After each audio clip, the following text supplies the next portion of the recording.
feel like the last couple of years you've like purposely picked this fight with the red states. I mean, the DeSantis. Yeah, but I don't want to live in the Civil War. I agree with that. You know what? Well, but you seem like you purposely want to set up this dichotomy between, this is a blue state and that's a red state.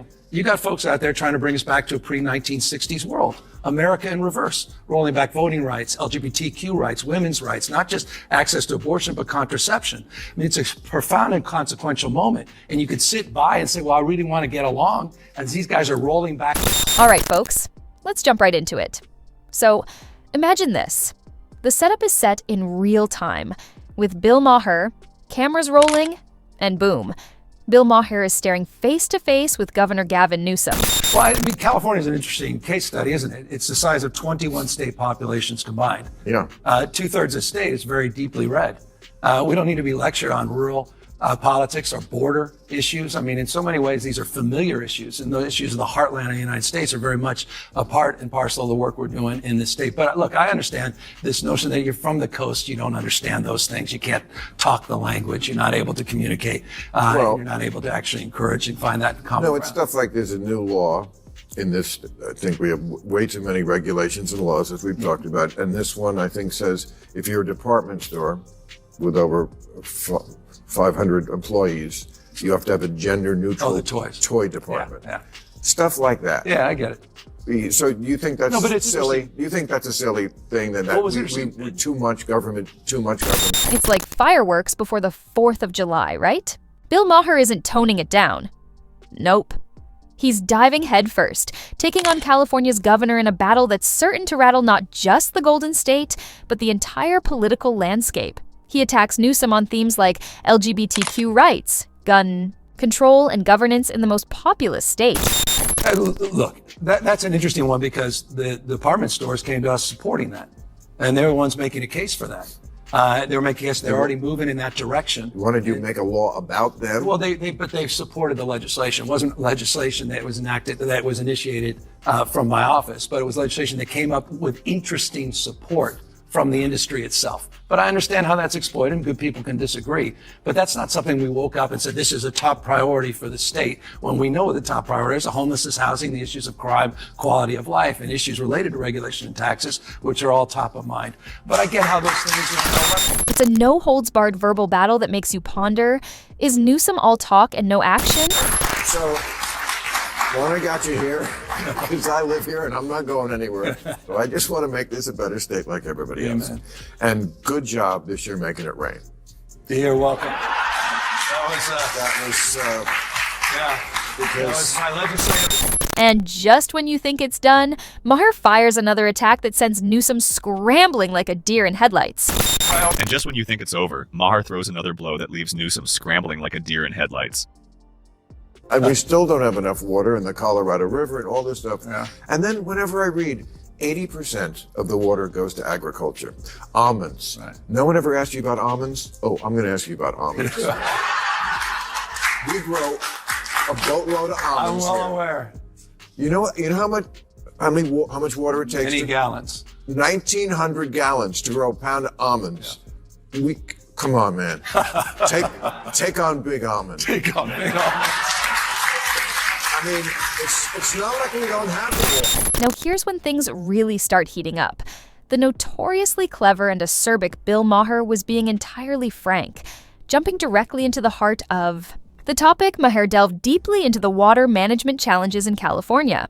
You know, that constant drama about shortages, boundaries, and the legendary almond narrative. Extreme years with these atmospheric rivers. Wets are getting a lot wetter, dry's drier, hot's getting a lot hotter. And so we've got to modernize our conveyance system. We've got to modernize our storage, not just above ground, but below ground. And so that's a big part of our focus and frame, including desalinization plants. We have 20 projects just on desal that we're working on today. So we put out a detailed water strategy that includes, by the way, getting that Delta conveyance project back up and operational, and includes the first above ground off stream storage facility in half a century in the state, which, by the way, is being aided by a regulatory package I pushed forward to reduce red tape in the state of California and address the permitting quagmires that you write to. Maher was not hesitant about raising attention to the fact that agriculture, or Big Almond as he dubbed it, consumes 80% of the world's water.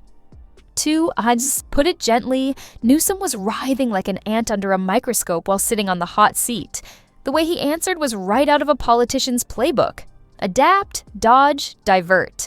He avoided dealing with the almond issue directly by outlining his lofty plans for water storage, which sounded like a science fiction solution from the future. It was like witnessing a primetime evasive move in real time, honest to goodness. Then, Maher directed the debate toward one of California's trademark features, its progressive policies. Do you agree? Among other things, he questioned Newsom on the new regulations dealing with LGBTQ rights and gender, such as the necessity that department stores have gender-neutral toy sections. It's contentious, and when Maher considered these adjustments ludicrous, you could practically feel the tension in the room increasing. I mean, is it too much government overreach or a necessary step forward? Newsom's remarks skated around the matter again, talking on how supportive the merchants were. But honestly, it seemed more like he was dodging the core of the matter. Now, things are tight. Maher didn't let up and brought up another hot potato, California's homelessness problem. We've all heard about the scary numbers and expanding tent cities. He questioned how Newsom's administration was treating what seemed like a never-ending spiral. And wow, talk about a facepalm moment. Newsom's explanation, lots of formal jargon, commitments, and nebulous assurances that sounded nice on paper. But let's be realistic, lack that real-world touch. This creepy speech where he was talking about speculators coming in and talking about what to do with the land of all these homes that have been burnt down. We're dealing with a myriad of issues. I was just talking to Josh Green, the governor down in Hawaii, who had some ideas around some land use concerns he has around speculators coming in, buying up properties. While it's still only 6% contained. And he did this little dance, like, I've been talking with the governor of Hawaii about what to do. We got some ideas, a speculator, we're going to have some meetings. And the like, so we're already working with our legal teams to move those things forward, and we'll be presenting those in a matter of days, not just weeks. It's so great. So everything nice. He subsequently shifted to California's economic policies. Let's face it, the state is notorious for rules that some claim hamper business growth. Maher, armed with harsh questions, challenged Newsom on how these huge improvements were helping the common Californian. This back and forth was like a chess match, showcasing two excellent players calculating methodically. Newsom defended his policies. However, Maher wasn't prepared to let go of the premise that excessive regulation may be a state's doom.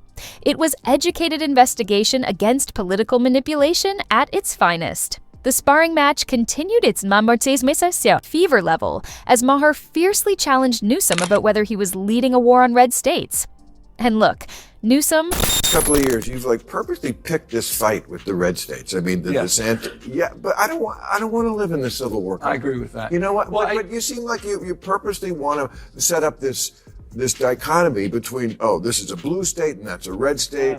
And I don't want to live in that country. I like Florida. I'm with you. And by the way, I like Florida as well. I like all these states. I completely agree. I don't want to have a state of mind that's a constant fight or flight. We've gone through so much. We've been polarized and traumatized. It's been a tough 5-6 years across the globe, not just in this country. That said, I'm not going to sit back and watch. And you made the point just a moment ago in your monologue. You got folks out there trying to bring us back to a pre-1960s world. America in reverse, rolling back voting rights, LGBTQ rights, women's rights, not just access to abortion, but contraception. I mean, it's a profound and consequential moment. And you could sit by and say, well, I really want to get along, as these guys are rolling back the clock, or you can stand tall and assert yourself. And the reason I started to go into those red states, the reason I started to take on DeSantis, and the reason I started doing ads in these red states is I didn't feel my party was doing enough. It was CRT one year, and then it's ESG, and it's DEI, anything with 3 letters. These guys keep coming, and they're shaking. for the public, his attempts to reconcile supporting California's programs while opposing restrictive legislation elsewhere was, honestly, a tightrope dance moment. Maher's relentless pushing gave the sensation that Newsom regularly finds himself at battle with practicality. And let me repeat this. Maher's next move was a gut punch, questioning how Newsom intended to bridge the split between blue and red, especially when it seems like he's lighting the fires of division. To his credit, Newsom navigated a complex web of ideas, standing firm on fighting racism and inequality. Yet, his emotional tone often backfired, sparking division rather than unity.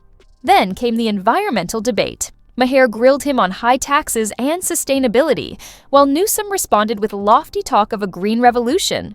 Still, Maher exposed the gap between rhetoric and real-world results. And yes, Maher went there, hinting at Newsom's presidential ambitions. Though Newsom danced around the question, viewers were left wondering, is this genuine leadership or calculated positioning? Politics as usual or something deeper? So, what do you think? Drop your thoughts in the comments section below. And if you don't want to miss out on the hottest celebrity news, make sure to subscribe to Daily Finder.